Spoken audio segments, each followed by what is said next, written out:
Aujourd'hui, nous allons parler d'un sujet de grammaire très important. C'est quoi? C'est le direct speech et le indirect speech ou encore reported speech. En français, le discours direct et le discours indirect ou le discours rapporté. Par exemple, lorsque vous entendez quelqu'un parler en temps réel et que vous voulez rapporter cette information ou cette nouvelle à quelqu'un d'autre, eh bien, il y a des tournures grammaticales très importantes qu'il faut observer. Alright, donc prenez vos carnets de notes, je vais tout vous dévoiler tout de suite. Hello everybody, it's Coach Joe, your English coach. So without further ado, let's get started. Alors, discours direct, discours indirect. Ce qu'on va considérer ici, c'est les conjugaisons dans lesquelles les discours directs sont et les transformations à faire dans ces conjugaisons, ainsi que quelques petits mots à changer également. Est-ce que vous avez vos carnets de notes? Let's go! Alright, so when the direct speech is in simple present, then we have to make certain changes to the verb. Alright, so when we have the direct speech in simple present, for example, I play golf on the weekend. Je joue au golf les week-ends. Et que quelqu'un veut rapporter ce que j'ai dit. Cette personne va dire qu'il a dit qu'il joue au golf les week-ends ou bien il a dit qu'il jouait au golf les week-ends. Alors, quand est-ce qu'on va dire il a dit qu'il joue au golf le week-end? Si je continue de jouer au golf les week-ends, donc le discours rapporté sera factuel. Il a dit qu'il joue au golf les week-ends. Mais si je ne joue plus au golf les week-ends, donc le discours rapporté va dire quelque chose d'autre. Ici, on va dire he said that he played, donc passé simple, that he played golf on the weekend. He said that he played, au passé simple, that he played golf on the weekend. All right, so this is very, very important. Meaning at the time that this person was talking or was speaking, he plays golf on the weekend. But perhaps that he doesn't play golf on the weekend anymore. So when you're reporting the speech, et je vais d'ailleurs changer ça en reported speech pour que vous sachiez que c'est le discours rapporté. Speech, okay? So when you're reporting the speech, you need to change the tense. Simple present becomes simple past. All right, make sense? All right, next. Present continuous will become past continuous. For instance, I'm teaching an English class. Let's say that the English class is finished. Okay, now I'm done. Perhaps now is the next day. And the person reporting what I said will say, he said, or Coach Kojo said that. Et ici, vous pouvez également mettre that, ok? C'est facultatif. Vous pouvez mettre la conjonction that. So here, he said that. He said that. Donc on ne peut plus dire he said that he is teaching an English class. Vous comprenez? Le cours est déjà terminé. Le cours étant déjà terminé, on va dire il avait dit qu'il donnait ou bien qu'il était en train de donner un cours d'anglais. Vous comprenez maintenant le reported speech? Donc je suis en train de donner un cours d'anglais. Coach Kojo a dit qu'il était en train de donner un cours d'anglais. On ne peut pas dire Coach Kojo a dit qu'il est en train de donner un cours d'anglais parce que c'est déjà terminé. C'est le lendemain ou bien il y a 2 jours plus tard ou 3 jours plus tard. All right? So, he said that he was teaching an English class. Okay, he said that he was teaching an English class. Present continuous becomes past continuous. If you have not already watched my video on the 12 tenses in English, go watch it immediately. Also, if you think all of this is overwhelming, si vous pensez que tout ça c'est trop pour vous, ne vous inquiétez pas. Nous avons un programme d'immersion anglaise sur mesure pour les francophones comme vous. Nous avons aidé des milliers de francophones dans plus de 50 pays du monde à parler couramment l'anglais aujourd'hui. Si vous êtes intéressé par ce programme, dans la barre de description de cette vidéo, il y a un lien. Cliquez sur ce lien, remplissez les informations et moi-même je vais vous contacter pour vous en dire plus. All right? So, now let's talk about the present perfect. If the direct speech is in present perfect, then we have to change it to past perfect. For instance, Amy has known her boyfriend for 3 years. Amy or Amy has known her boyfriend for 3 years. Here, in past perfect, we will say, Joe told me, donc c'est Joe qui est en train de rapporter cette histoire parce que Joe sait cette vérité, ok? Maintenant, Joe est en train de rapporter cette histoire. Joe told me that, ok? Encore une fois, c'est facultatif. Joe told me that Amy had known her boyfriend for 3 years, ok? Dans le temps, par exemple, Amy told Joe about this a year ago, or 2 years ago, 3 years ago, or 2 weeks ago. Now, when Joe is talking to me, Joe is going to use a different tense. We're not going to say, Joe told me Amy has known her boyfriend for 3 years, but Joe told me Amy had known, en ce temps-là, okay, had known her boyfriend for 3 years. This is very, very important. The tense has to change when you're reporting something that was factual in the past. Next, simple past. I told them about it 2 days ago. I told them about it 2 days ago. Je leur ai parlé de ça il y a de cela 2 jours. Here, we will use the past perfect, but we will also change something else. All right, he said, donc le he, c'est pour cette personne. He said he had told them. Qu'est-ce que vous remarquez ici? Lorsque c'est le present perfect, le reported speech devient past perfect. Lorsque c'est le simple past, le reported speech devient également past perfect. All right? So he said, I told them about it 2 days ago. He said that he had told them about it 3 days quoi? 3 days prior. Okay? 3 days prior. 3 days prior. Donc ago devient prior. Notez ça dans vos carnets, c'est très important. Ago devient prior. 3 days prior. All right? Very important. Will ou bien simple future. Donc le will devient would. Okay? Simple future becomes present conditional. For example, I will see you guys tomorrow. Je vais vous voir demain.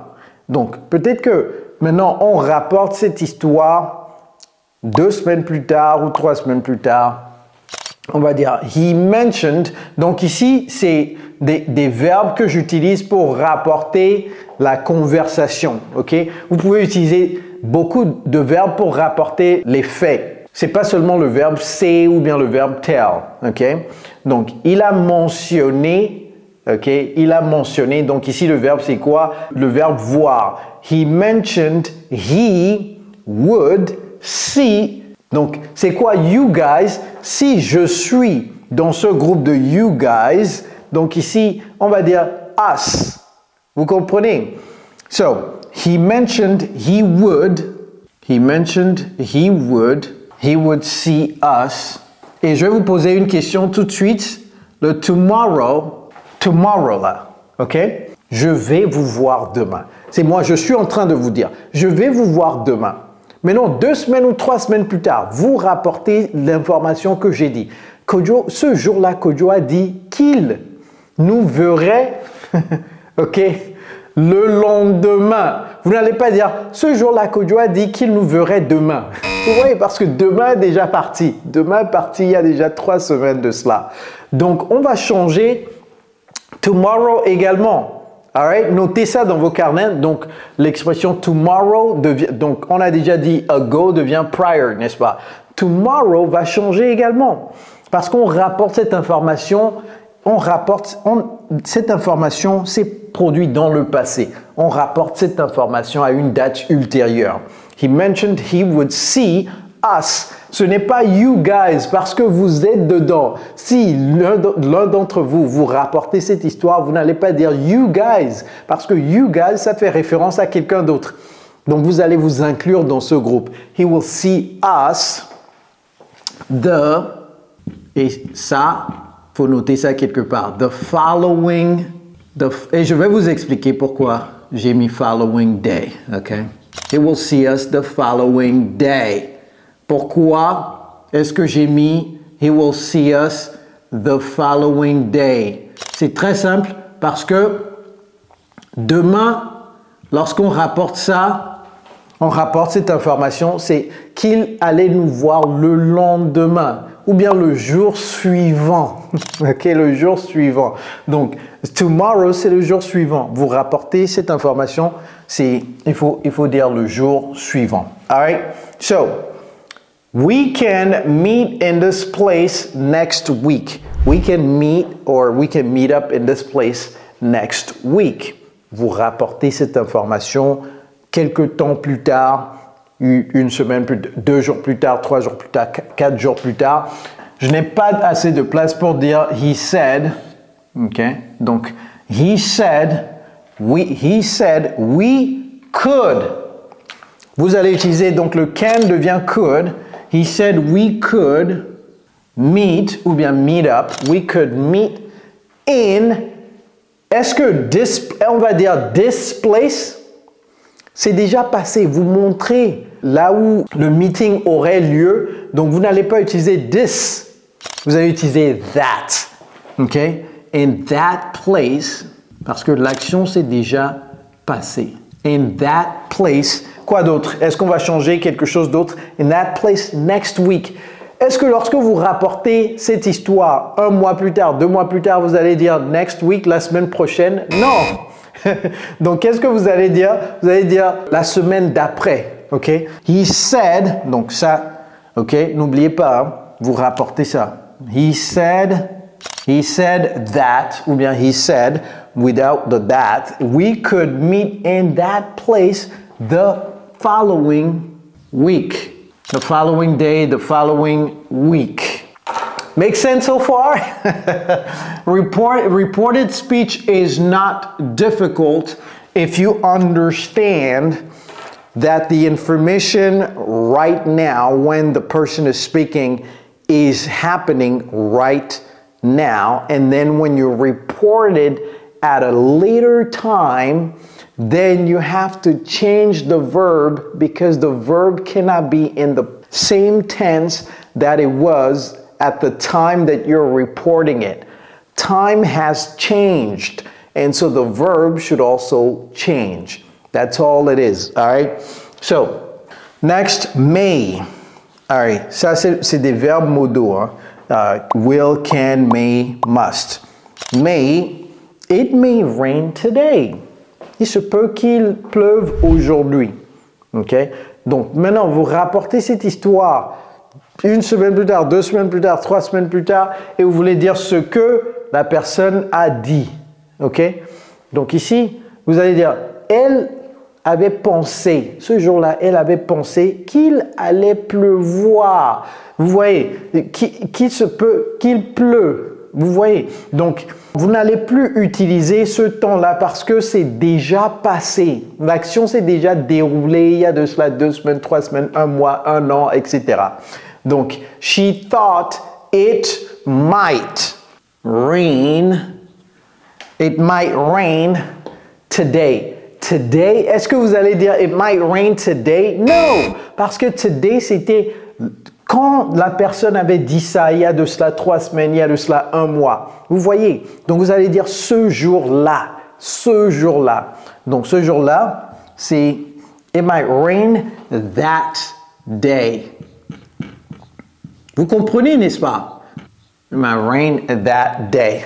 She thought it might rain that day. Donc, c'est pas c'est pas seulement c'est qu'il faut utiliser. All right?